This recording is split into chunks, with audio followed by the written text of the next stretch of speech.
Well, the tell me about a time is a form of a behavioral based interview question, and there's lots of different versions that you can come up with. And that's the advanced level interviewing question.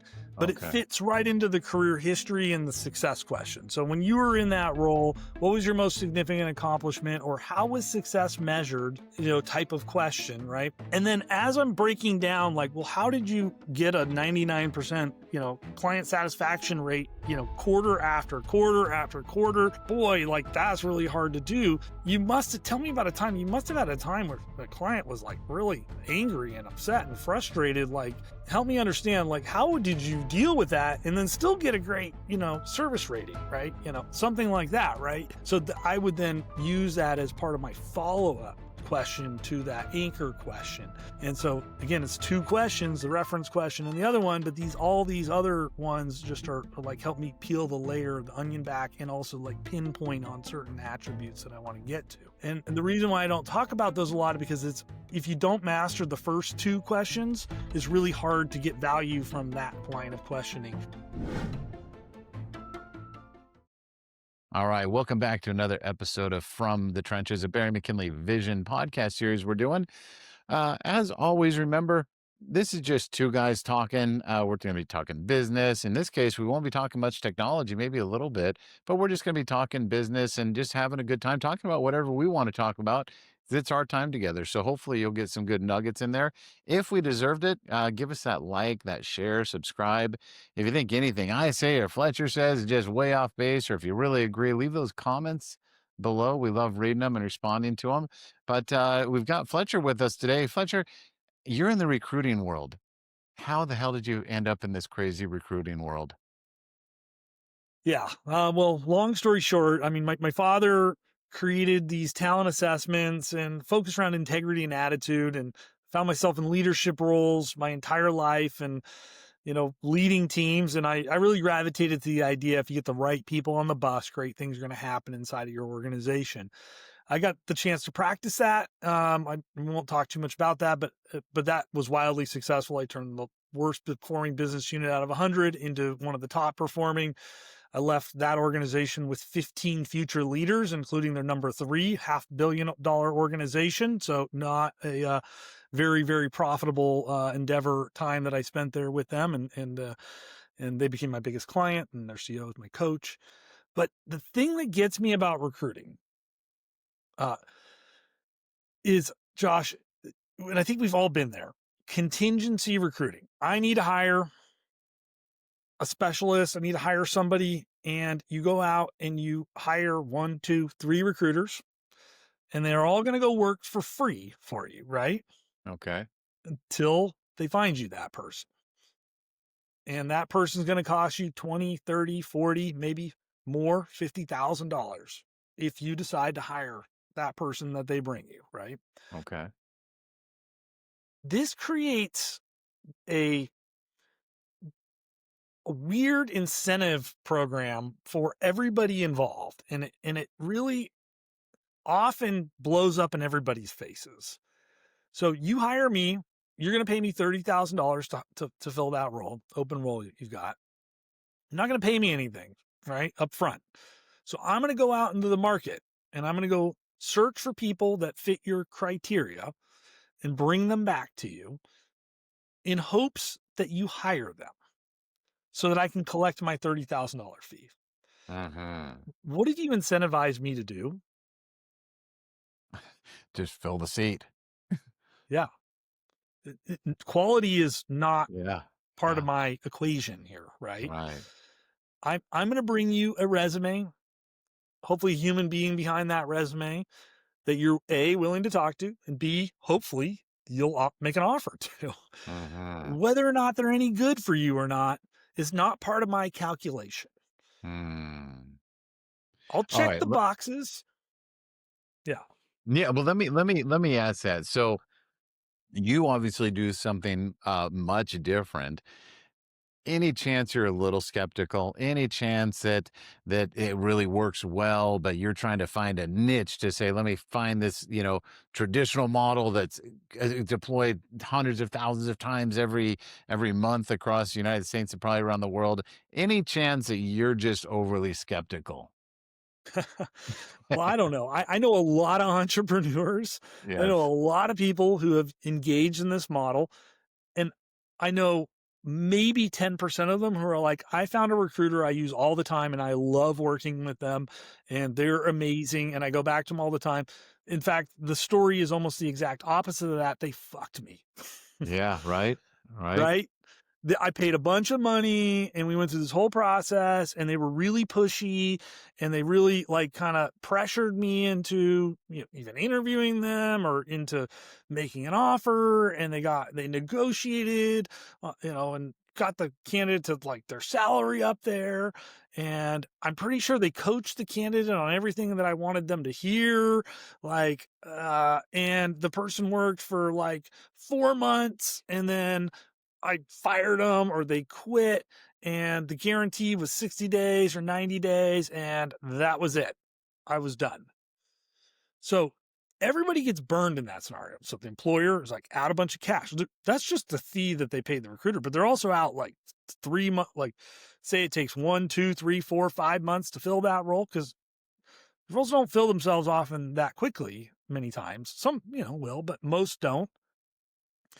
And then you spend 3 months onboarding this new person, 4 months, and then you have to let them go. So they never got up to full productivity. You go through the emotional trauma of having to fire this person or deal with their BS or this realization that they're not any good. So you're losing money all the time through this whole process. So this could be from 3 months to 12-month uh, painful experience where you've just lost all this opportunity cost. So if a technician produces, I don't know, $500,000, what do they produce in a MSP? Half Yeah, million, $1 million, 300,000. Yeah, 300. Yeah. 300,000. Yeah. So they're not producing that revenue for me or a small portion of it.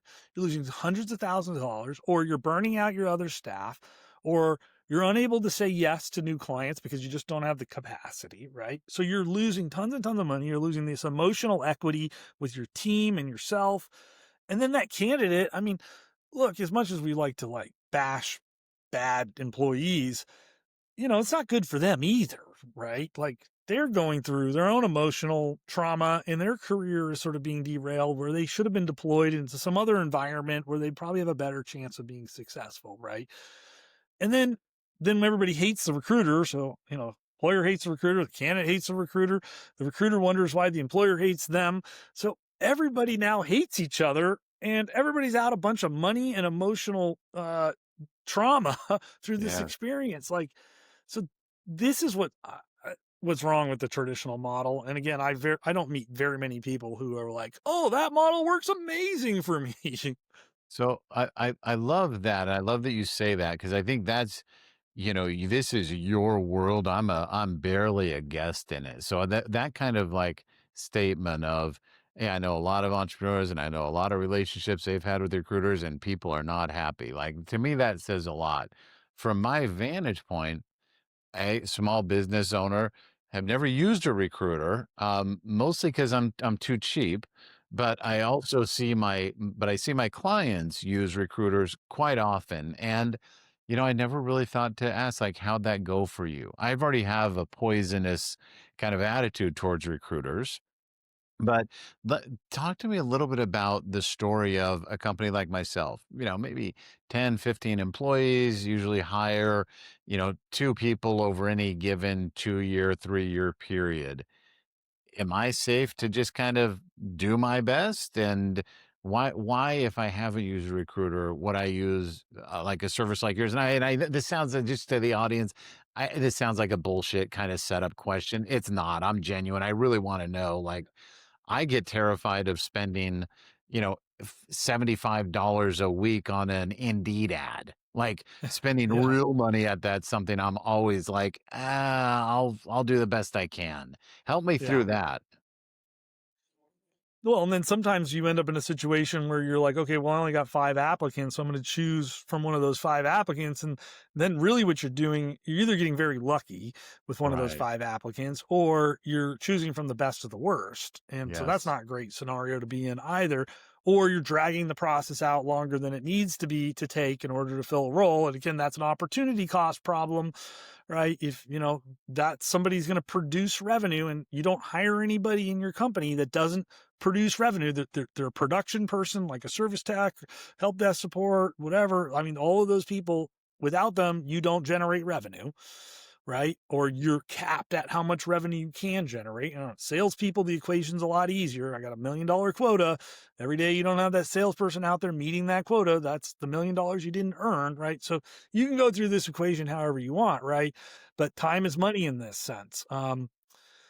So I mean, so look, I come from your mentality, Josh. I mean, like I didn't actually know all that much about recruiting before I got into this about 12 years ago. And I've always had that kind of poisonous attitude or this negative attitude. My ex-wife was a CPA. I saw her deal as a candidate deal with recruiters and all the BS that they put her through as a candidate. And she's a high performing, functioning person, right?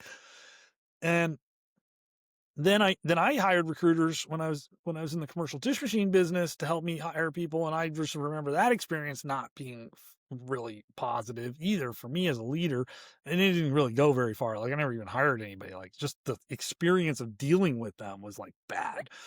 Um, so you know that never went well, and I always had that negative attitude towards them. So to me, uh, I, we ended up with a talent assessment platform. My father had created these 30 plus assessments, primarily focused on integrity and attitude. So our core belief is a lot like Warren Buffett's: hire for integrity, motivation, and intelligence. If they've got if they lack the first thing, the other two will kill you, first of all. Right. So Right. hopefully you don't hire someone who's motivated and smart and doesn't have integrity, because that'll Right. really screw you. Hope they're dumb and lazy if they don't have integrity. Right. That's annoying, but it's not a killer, right? Right. Right. No, but that's kind of the core philosophy. All the assessments are built around that concept, right? How do I determine those people? And then you can test for skills or evaluate for skills and experience and check credentials and do working interviews or create skill-based tests for particular skill sets. So those things in some ways are a lot easier to measure. Not always a cinch, but it is a very systematic way to measure for those things. So I spent a lot of time working with clients, and the challenge we ran into there was people would bring me 2 or 3 candidates, and these candidates would be at the end of their process, and we'd uncover that they likely had a poor attitude or lacked integrity, and there'd be a lot of clues besides the assessment, like, oh, they can't keep a job. I'd be like, Josh, well, like, why did you even bring me this candidate to begin with? Why did you even spend the $500 on assessments? You know, like we don't charge that much anymore, but that was back in the day. People pay us like $500 to assess the candidate. Why did you even spend the $500 on the assessment? Because this candidate hasn't even kept a job for more than like a year and a half. Like, how long do you want them to work for you? Well, if you want them to like grow and be with you for a long time, well, there's no evidence on the resume. Like you shouldn't even bother to talk to them. I could have saved you that money. And we're just knocking them out right at the end of the process. Well, they've been, spent months curating these So I was like, man, this is like insane. So I started spending a lot of time teaching my clients how to source, find, fill their funnel so that they would have an ample funnel of candidates to be able to evaluate more effectively earlier in the hiring process so that they could whittle it down so that when they did end up with 1 or 2 or 3 finalists, that all of those people would be high quality. And now we are getting to be very discerning about which one's the best and get to the real nitty gritty stuff and really drill down on those things. And that's when my first client was like, why don't you just do this for me? I got more money than time. And, we really like working with you. And I said, well, I've never, liked the traditional recruiting model. And if I'm going to do this for you, my time is valuable too. And this is going to take a lot of work to get this done correctly. You're going to have to pay me like up front. Like this is going to be a consulting engagement. This is like, I'm going to work for you, like in this to solve your problem, like an extension of your company. I'm going to do things in your brand and in your name. Like this is not about me.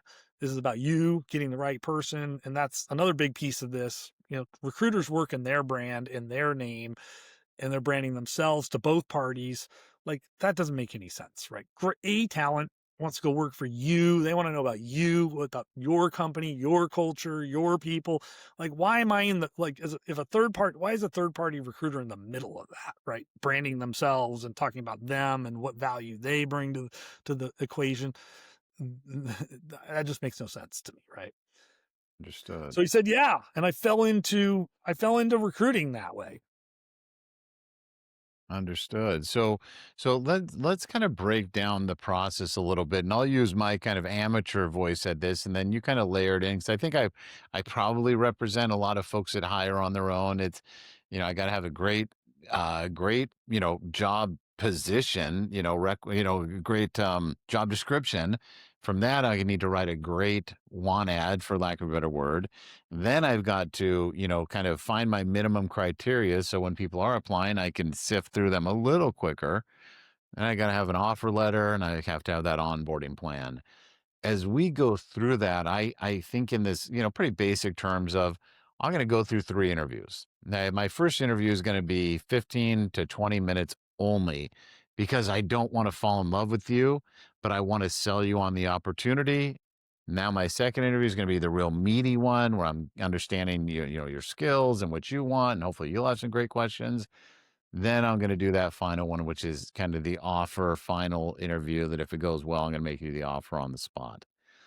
And I learned that from my mentor who was about 20 years older than me, 25 years Yeah. ago. That's been my go-to methodology. How off am I from modern hiring?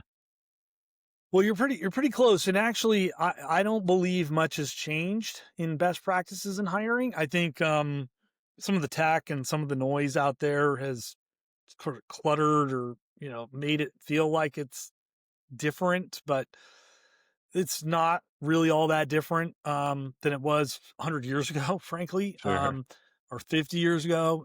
Some of these old school thought leaders were out there, and I've studied all of them. So I'm a big fan of Who, which was formerly Top Grading. Who's a lot more fun to read. Top Grading is very boring, but much longer.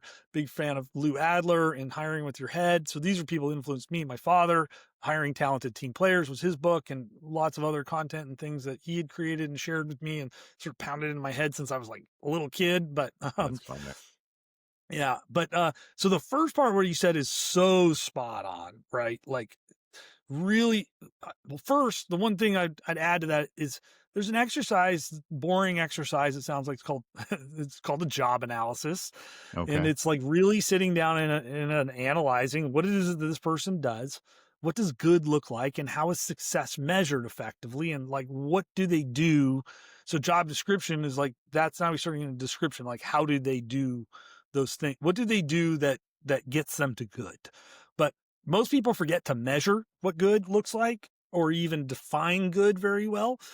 But that's a process of really inspecting that role. And sometimes that's just you just thinking about it and really just getting clear about that. Sometimes that's getting somebody in the role also contributing. Hopefully, is actually a really good way, because sometimes as a leader, you'll get some insights that you might find out you're misaligned with your people, or they might have some really good input. Like, yeah, you're misaligned, but they're right, and I maybe need to adjust my expectations.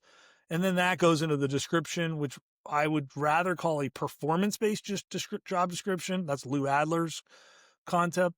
That's like, hey, this is what good looks like, and it's really clear and measurable.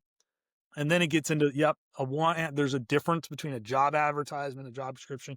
So I think it really spot. And then training and onboard, hiring doesn't stop until training and onboarding, right? So you've nailed all of those things. I run a 5-step process. So the first interview, so where we differ here, is I want that first interview to be as impactful as possible.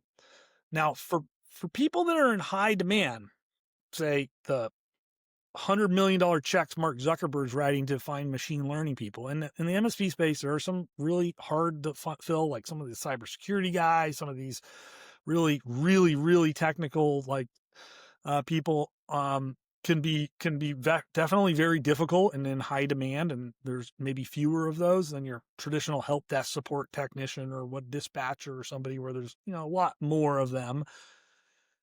But so there I might be really heavily selling in my first interview, and I'm not selling in my other interviews, but as soon as I get past the selling and like, hey, here's what we're about, here's our kind of vision, I do want to begin evaluating right away in that first interview. Like, why waste my time scheduling them for another interview? Like, I want to get to the nitty gritty. And there's two interview questions. We'll maybe save those for later in the conversation that really just universally like cover almost everything you need to know. And then there's a couple advanced techniques that, again, at some point you guys can check with me offline. We can have those conversations if you're past this basic stuff. Um, and then it's like a 2 to 3 hour top grading style interview, career history. So probably more like that. Also, prior to that is assessments. So I'm checking for integrity, attitude, Okay, hang tight there. intelligence, Where do my assessments fall in? They fall in after the first for interview, or do they? often the first. And Okay, and oftentimes I want to do that even before I even do the first interview. okay. So right now I'm hiring an SDR. They're going through an hour plus long assessment and they're doing a one-way video interview.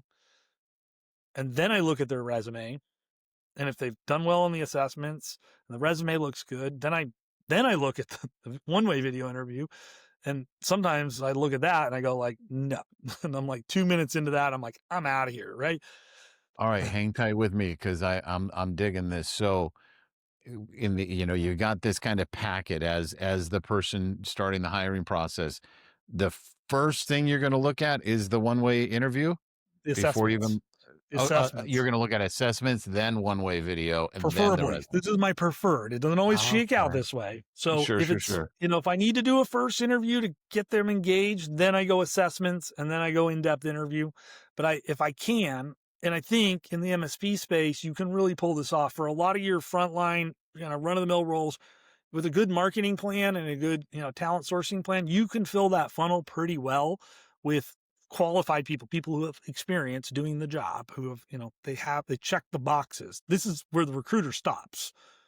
Like, you can fill this funnel with people who check those boxes on paper. Like, that's a solvable problem in most cases, like a relatively easy solvable problem. So then I want to go straight to assessing them. And again, if I can do that without having to talk to them, then I'm like lightning speed ahead to making a good hiring decision and not wasting my time even doing phone screens with a bunch of duds. Back in the day, I would do 12 interviews a day, Josh, because that's how many duds you'd have to get through in order to get one person. And then I'd do the phone screen and then I'd have them do the assessments. If they pass the phone screen and the assessment, then I would, invite them to a more in-depth conversation. But that's a lot of work. And no small business owner has time to do that. Nor do they want to. So let me ask you this. So when it comes to assessments, I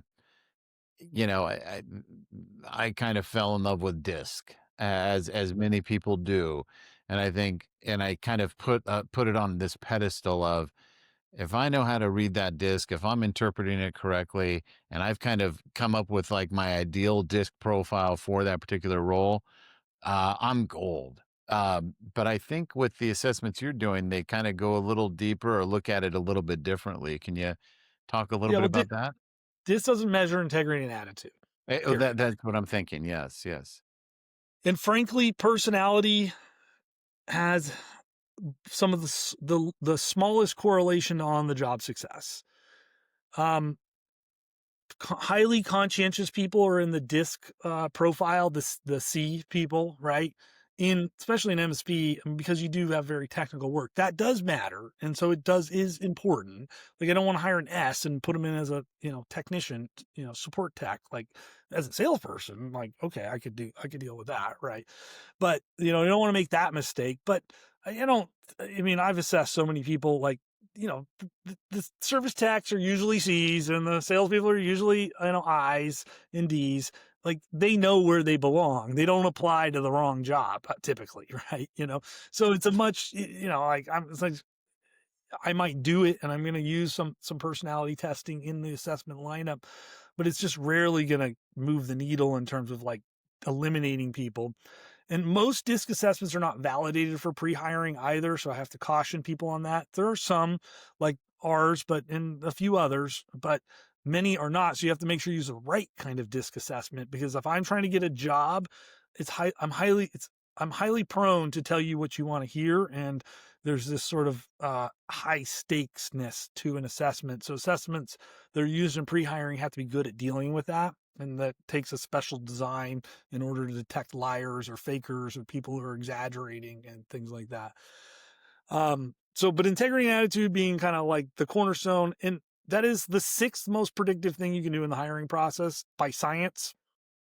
And it's the number two most predictive thing you can do by science from an assessment testing perspective. So the four things above that are not tests. They are structured interview, working interview, some other things that we can talk about at some point here that my process is going to do. We're going to do all these things, we're going to, if you follow this fact-driven hiring process that I teach, you're going to do all 6 to 8 of the most predictive candidate evaluation things, proven by science and independent studies and published in science and journal articles. And the only problem with human science is that it's not like sending somebody to Mars. Like sending somebody to Mars in theory, is a flawless science. Like, it can be done perfectly. Hiring Okay. humans, not so much. So I like a lot of what you're saying. One thing that stuck out really heavily to me, that DISC is not correlated to job performance success or job success, which Or just kind of minimally. like minimally. So I love kind of opening that door a little bit, because to me it reveals like how much of just conventional wisdom do I apply to these decisions versus real scientifically based decision making, where as a non recruiter expert in these things, I'm going to want to find what I think is the easiest answer. Like doing all those other items you just discussed, I'm like, nah, fuck that. If and like now I've self-selected out from doing my own recruiting if I believe all of this, which I do, but it's like, oh, it's not just as simple as what I think I understood from a buddy or from some Yeah. speaker somewhere. We'll be right back with more, but first, here's a quick message from Bering McKinley. Most MSPs are constantly busy, chasing tickets, projects, and fires. But without structure, it's hard to know if the business is really improving. Vision from Bering McKinley is the system that helps you work on your business, not just in it. It connects leadership strategy with daily execution. Vision aligns people, process, and performance, creating clarity and rhythm from goals to results. And the Vision app brings that structure to life, helping you create policies, track goals, review KPIs, and collaborate with your BMK consultant all in one place. Behind it all, Jetson AI, your assistant inside Vision, helps you find answers, generate insights, and take action faster. With Vision, you gain visibility, accountability, and measurable growth. You're not guessing, you're improving. Vision, Jetson, and the Vision app, your path from strategy to results. Start transforming your business today.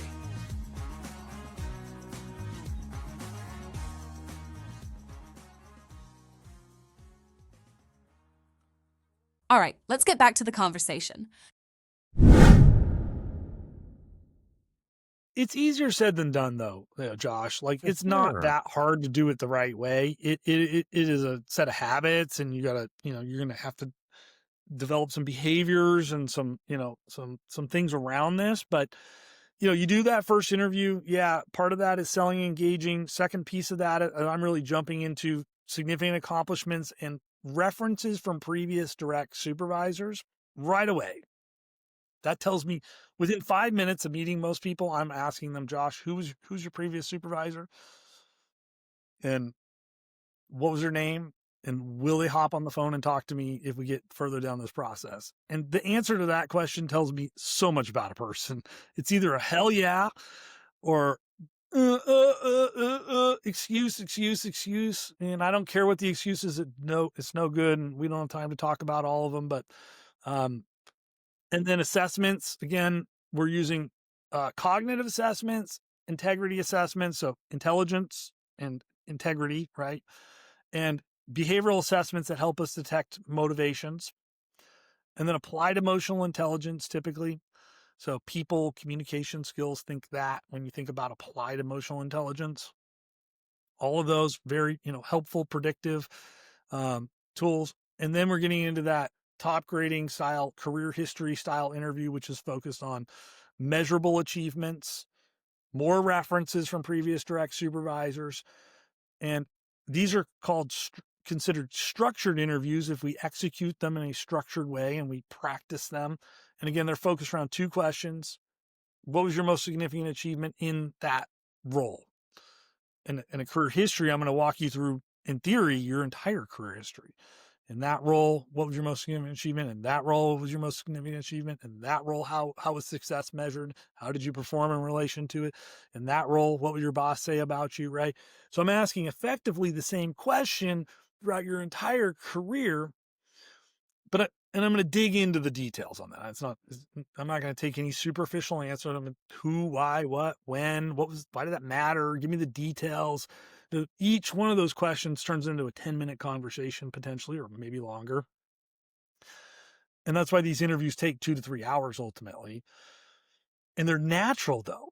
It's very natural once you practice it. Like it's just like meeting somebody at a cocktail party and, they tell you their life story, right? And it's like, it's a very natural way to do it, except for you're going to be a little more discerning, a little more, make sure you get into the nitty gritty about like their time at Stanford, what exactly did you do when you were there? Right. Blah, blah, blah. Right.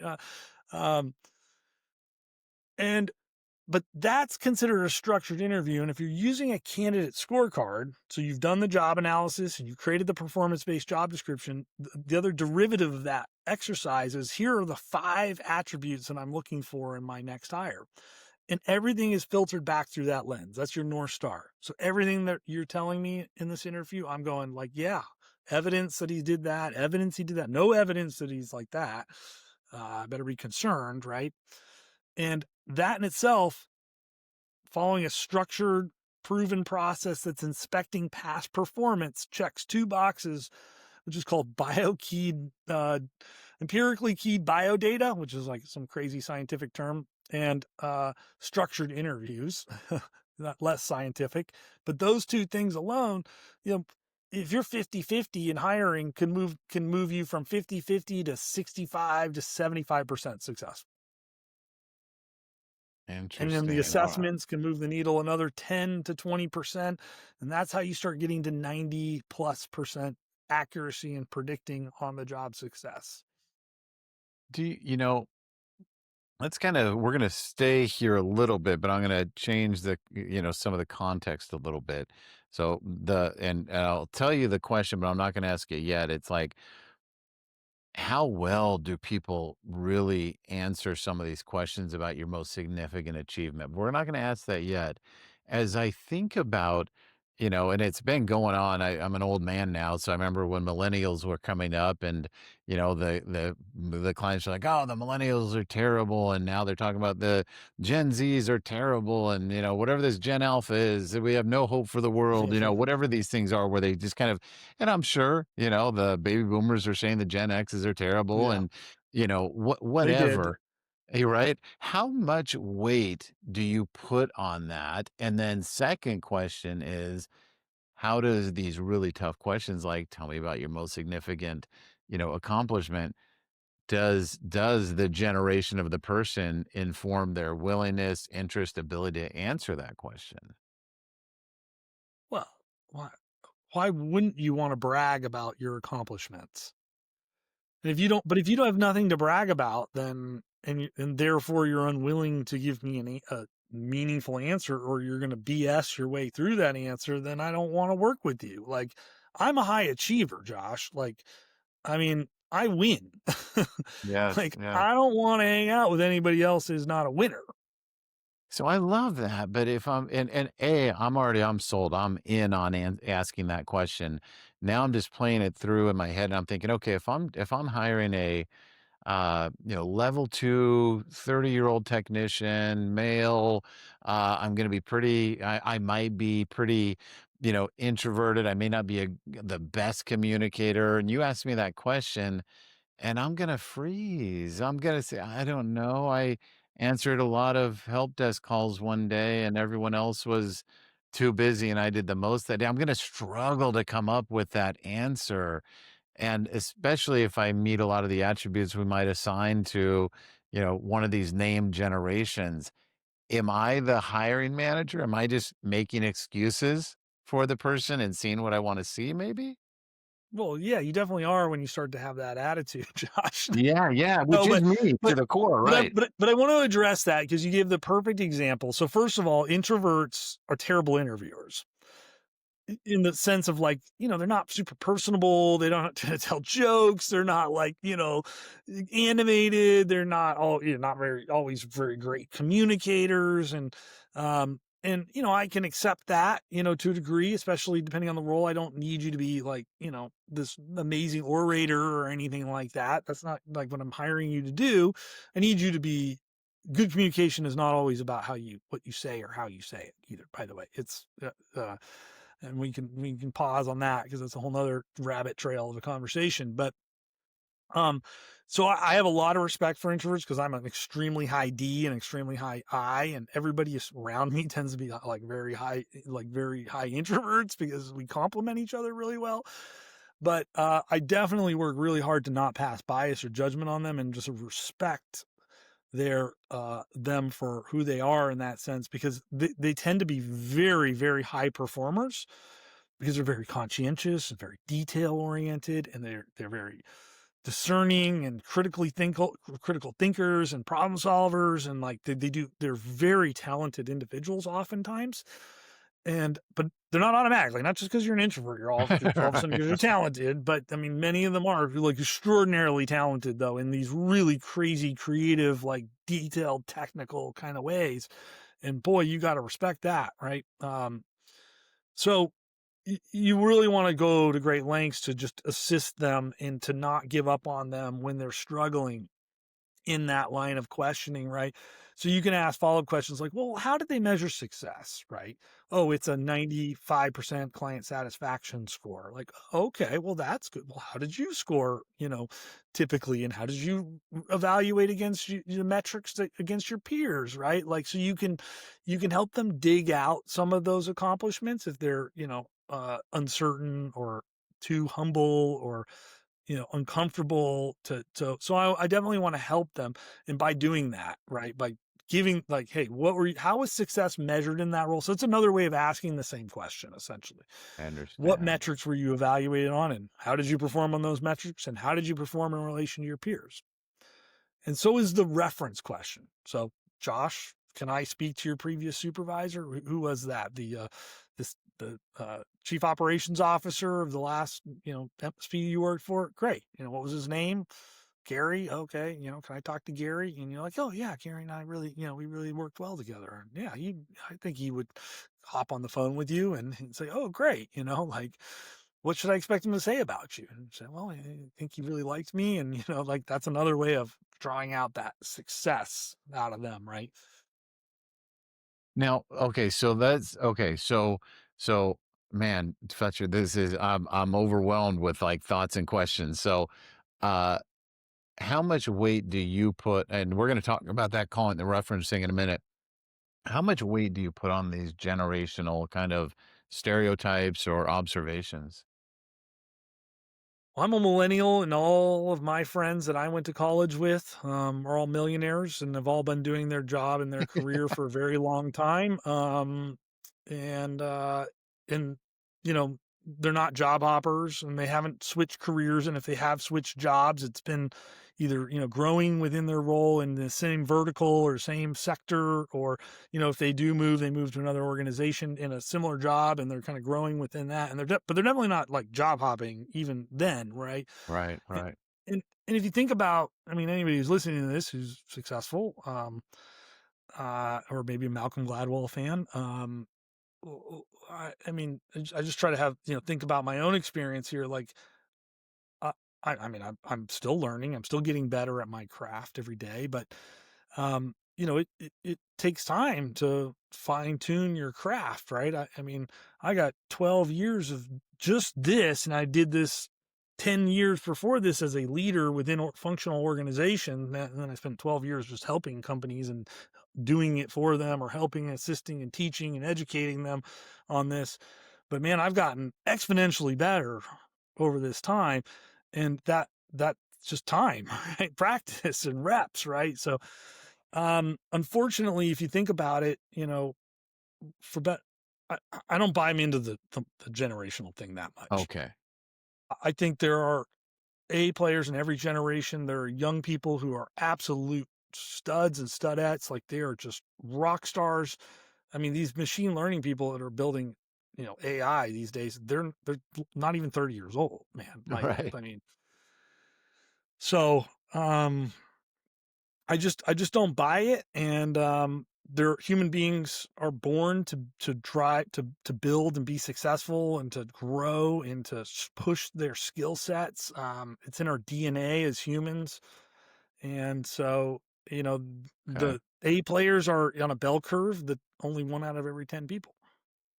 So, okay, so I tend to agree. I don't think I could articulate why I reject the generational kind of thoughts. And now help me out with this logic. So if I work with a lot of MSP owners, and I can get swept up in their emotion or their beliefs in that moment of, some of them will die on the hill of like Gen Z is terrible and this is why, and I can be like, oh man, you might be right, but I think what I'm really hearing is poor ability to interview or attract candidates that are going to be the best for your organization, that you are selecting from the best of the worst. And instead of really, exploring your practice of how to bring people in the door, you've kind of gone to this secondary excuse of, as it's these kids these days. Yeah. Does that hold water, do you think? I think you just nailed it, right? And Okay. and I even make an argument for the older generation, even for myself. I have a 4 and a 2-year-old. I'm 43 years old. I do not perform at the same level that I did when I was 30 and I was single, or no kids. Like I worked like a dog back then. Like, man, I hustled, and I still hustle to this day. But I also have a strong desire to be a father to my children. And so I have to really create some separation, and I don't work 12 hours a day anymore. Right. Like, so you might say, well, I'm not as productive, and I'm not. Probably I'm more efficient because I've fine tuned my craft, but I could probably be more productive if I had more time and I wasn't spending time trying to be the best father I could be. Okay, then that's so. Again, I appreciate you having a path in this conversation. I keep kind of pulling us into different directions. Let's go back to this notion of, can I talk to your previous supervisor? I love it. Now, I feel like when most of us hear that, they immediately put those shackles on of, what's the point? That former employer is only going to be able to answer if they're eligible for rehire. Yeah, how much is this person really gonna share with me? Like, I think that's again that conventional wisdom that thing we've heard. Is that the reality? And you live in a tough state, California. What's the reality of talking to those previous supervisors in 2025? Josh, what did your mother teach you? You had nothing nice to say. Right, right. Don't say anything at all, Don't right? say anything at all, right? Right. So that's the reason why people have these, policies. It is an art. It's an interview technique. It's not that complicated. You can do this with a handful of candidates and get really good at it. But if Gary came to me, or to you, came to me, and he wanted to come work for you, he's a mutual friend of ours, right? And I said, Gary, maybe you guys are like peers in this business, but regardless, there's a dynamic here. Gary, if we were to work together, could I talk to Josh? Would he talk to me about the time you two spent working together? And I would suspect Gary would say, yeah, no problem. I'm sure he would. And Okay. then I say, hey Gary, can you schedule that for me? like, here's my scheduling link, and can you just call them and check in the kids and whatever, and like, you guys are buddies, like, you do your thing, and then find a time for me and him to talk. And when he calls you and says, hey, Fletcher, I really want to work with Fletcher and be on his team, are you going to tell him we have HR has a policy against this? Nope, not in that scenario at all. Right. Yeah. Right. Yeah. No, Now, Gary happens to be a very high performer, right? And a yes. great human being. Yes. Yes. Right? You're not going to do that. You're going to go to bat Right. for him. And you are authoritative. Like, I can trust you're going to, like, you wouldn't do that unless he was great. Right. And I could probably even ask you, now that you and I are on the phone together, I could probably be like, you know, tell me, what is like one thing that Gary could have gotten better at? Like, where could he like taken his skills or his career to the next level? And you might give me a softball response to that, but if I keep digging, like, you're a respectable guy. You're gonna probably at some point give me something of real meat there. Like, Gary's not perfect either, right? He's an amazing human being, but none of us are perfect. Right. you know. So if you get really good at that part too, you can even get the reference to give you some real good constructive feedback about great people. And sometimes that constructive feedback is a deal breaker for me, Sure. or a lot of times it is a good heads up. Like, here and now I know what to expect. Okay, I'm finding the difference in how I initially viewed it. There's that version of, um, on the application, tell us the name of your supervisor and their phone number, and I'm going to blind call them. Now that supervisor's hands are really going to be tied. But if my candidate says, if I ask the candidate, tell me who your supervisor was, do you mind if I give them a call? Can we have this conversation? What would they say about you? That puts a whole different, flavor to the type of conversation I might And, feel and like it's I the can will have with that. candidate, will you call your previous boss? There And you will go. There you you go. Yeah. schedule a time for Yes, yes, me to yes, speak with them? Because their yes. response to that question tells me almost everything I need to know. They are Okay, either so going to hit him and off, right? yes. So if that candidate says, "Oh, let me get back to you on that," that's information for you as well. Or if there's that hesitation, or even saying, "Well, I don't even know how to get a hold of him," does that start giving you Yeah. information? Yeah. Okay. Gives you a lot of information, right? So, I mean, anything other than kind of like a hell yeah, now I will coach candidates in a way. I mean, I'm not like I don't like any leading questions, but if candidates like, oh, well, I don't work there anymore and I haven't been in touch with them in a while. Cause I mean, I usually want 10 years worth of references. So it's fair, somebody you worked for 5 years ago and you maybe haven't talked to them in a long time. But in this day and age, like, you can get a hold of just about anybody unless they're dead. And even then I would just be like, well, give me somebody else, I'm going to fish, like, who else? And that happens every once in a while. They're like, oh, he died. I'm like, okay, well, like, give me the next person in line or the person above them, because the person above them knows how you did too, because they were holding that person accountable and that person was feeding information back to them. And I'm going to get some point of reference there. But you're going to get, like, I don't work there. He doesn't work there anymore. I don't work there anymore. We haven't been in touch very long. HR has a policy against that. Those are going to be the big objections you're going to get. The last one will be like, I'd prefer you not talk to him. We'll talk. That's a little bit of a different scenario. But that's a great, like, okay, well, tell me why. Like, and then I get to have that whole conversation. But those other four are all red herring arguments. And so then I just reiterate the question. I say, Josh, I appreciate that HR has a policy against it. That wasn't really my question. My question was, will you call Gary or whatever, right? And what is he going to say when you ask him? Now, you could say, well, I want to get Gary on the phone and, talk to him. He's going to be like, well, I'm sorry, Josh, but, we have a policy against that. And I don't really feel comfortable, breaking that policy. That would be a fair response. But again, that Yes. still tells me what I need to know. Like, he doesn't feel Yes. comfortable going to bat for you because of some stupid company policy. Right. Okay. All right. So let me put just a couple more thoughts out there. So what I love about this conversation is that, like, I already know, hiring is hard and it's so critical, to the point that I can, talk to an MSP owner, and they can be telling me about a really tough thing, getting the tech to enter their time or do this other thing that's, really challenging. And you can trace it all back to the hiring. Did you let them know about this? How did they respond when you shared this really tough thing? It's very straightforward. But um, when I think about that interview, I want to just kind of throw this out there.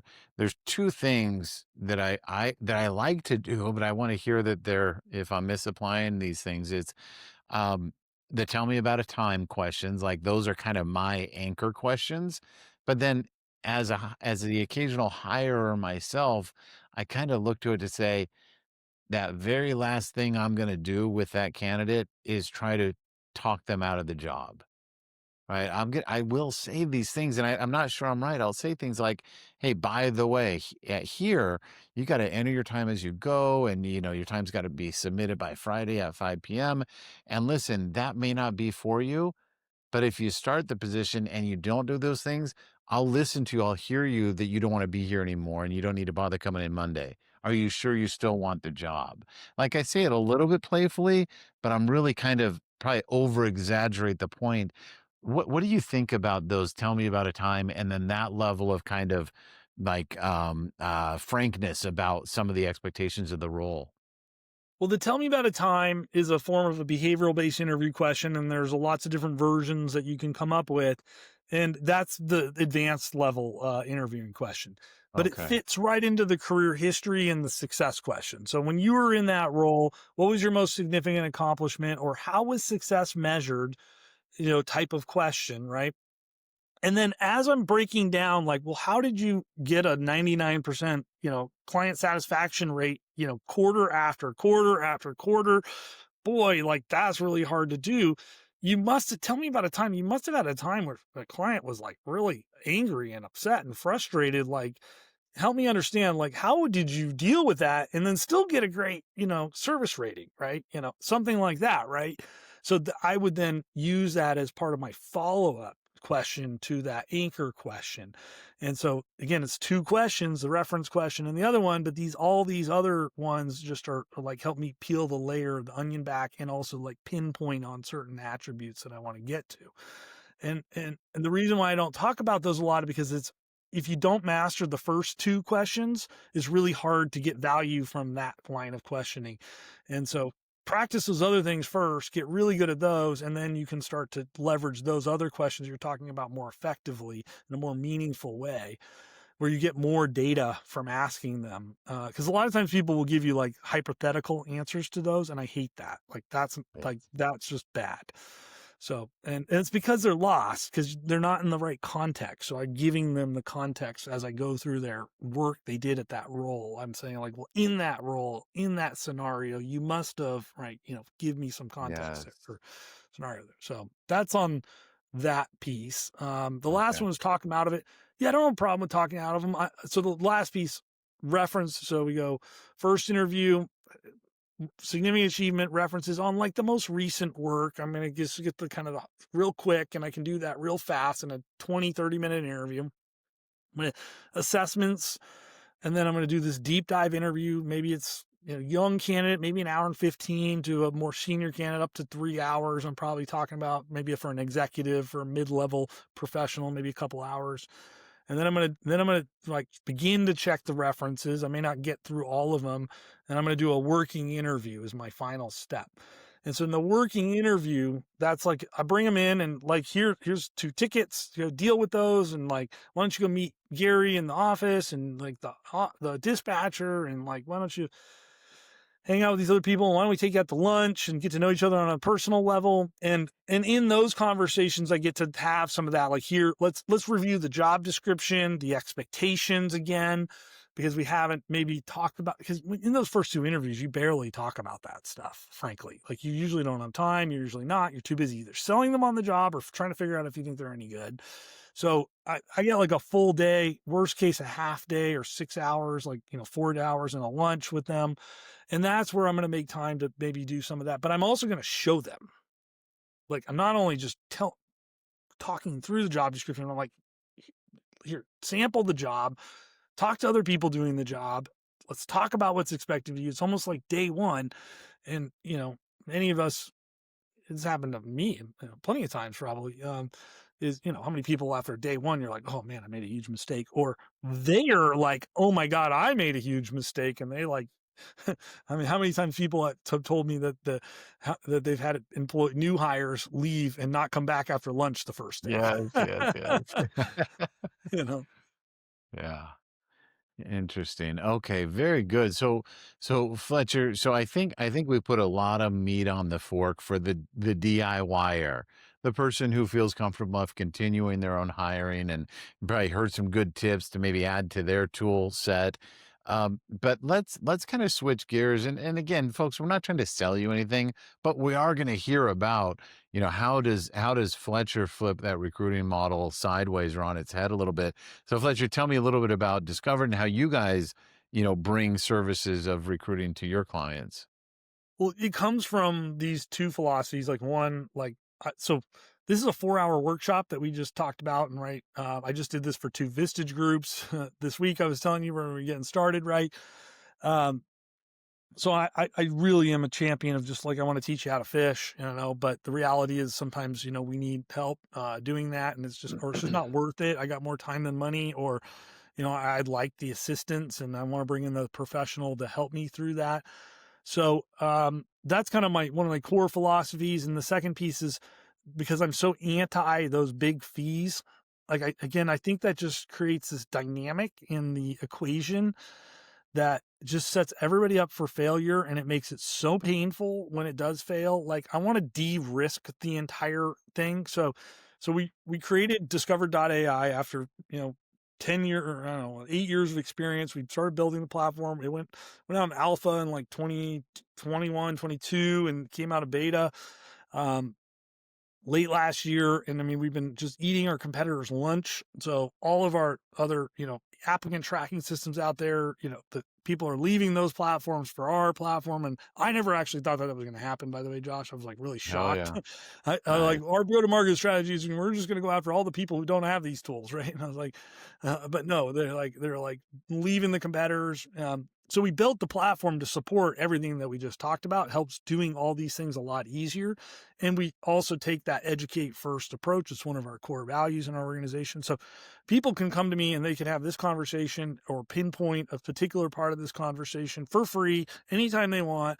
I'll spend the time with you, or somebody on my team will spend the time with you. And if you don't want to buy our services, no problem. We're happy to do that because we've left the world a better place because of it. So, but they get that treatment in and throughout. And it costs $117 a month for most small businesses. So, like, I don't know. It's basically free. It's not very Yeah. expensive, right? Right. And then our really true kind of more done for you, where we bring in a recruiter who's been doing this with me for, I don't know, 12 years and 9 years. Like, they pay $1,500 a month. So Okay. it's totally de-risked. And the idea is, you'd hire a fractional HR person for $3,000 or $5,000 a month. You'd hire a coach for, probably a similar amount. You Right. invest a lot of money in these things. We just want this to be so de-risked. There is risk when hiring human beings. I don't care how genius this process is. Humans are weird. They die. They do weird things. They get married and move away. They have kids. They like, all sorts of things that happen. Or sometimes we just screwed up and we just missed the boat. But when we do these things, we minimize that. And again, we just want to de-risk the whole thing. And we want to take the pain of effort that goes into learning all this and doing all this. And it's a learning experience for our clients too. Like, we're teaching them these best practices as we go, right? So we get to educate first, and we get to alleviate the pain and time and effort that it takes to execute a lot of these steps. And I just, that hits home to me because of how I got into this business to begin with. It I think allows us to do, help people solve the people problem, be aligned with our customers, and to do really good work. Great hiring can take time. It just doesn't happen overnight. You're not going to just fill the role tomorrow. It can take months sometimes, depending on the roles. And just de-risk it and just keep the costs really, really, really, really, really reasonable, right? So with that, so it's $1,500 a month. They're going to have multiple, maybe sometimes multiple jobs going on at once, or different types of roles. At what stage? Because you did a really nice job of describing your process of how you like to hire. At what stage in that process do you then hand the decision over to your client? Yeah. Yeah, at the first interview, but again, we like to get those people through the assessments and through the video interviews as early in that process as possible, because that video interview almost replaces the first interview, right? Because you get that snapshot, and we're not asking softball questions in that. So by the time you got a resume and you've got, resume will tell you a lot, right? You have a pretty clear picture of whether you're on the right track or not, right? And then you get through assessments, and the assessments are scoring really well. And those can even be very specific technical assessments. If, and depending on the role, you really need to know they have those technical skills in addition. And then, getting that, it gets that initial interview done. So we get the candidate through all that. The recruiters and the recruiters' assistants are nudging the candidates saying, hey, you're really great. Josh wants to meet you. Can you just take 5 minutes, answer like these 3 or 4 questions so that now I can hand that package to you, Josh, and you can just see it all, right? It's all laid out for you. And then the recruiter's helping you schedule that candidate. And I mean, a lot of times you just skip the first phone screen that people do. And you just go, why don't you go meet with Josh for a couple hours in the office? And then we're coaching you through these techniques and just really preparing you to get better at this stuff so that you can have that highly effective career history interview focused on getting those references. And we can automate references, or you can check them human to human, but the interview technique is almost as powerful as you speaking to them. Again, I'm a big fan of you speaking to them, but if you're not going to, we can automate that too. And we'll do that Understood. right on the back end. So we kind of nurture, like if you had a recruiter, if anybody who worked big corporate, you had a recruiter who worked for your company, this is what they would do for you, right? Yeah. Um, Right. you just get that, with a bunch of guys and gals that had been doing this for a really, really long time.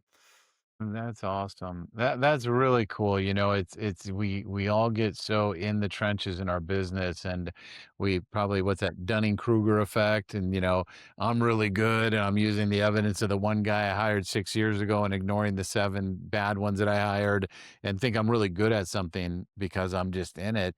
That to kind of take this moment that we've just had to kind of zoom out and say, it's a science, this hiring. It's not just an art. It's not just your gut.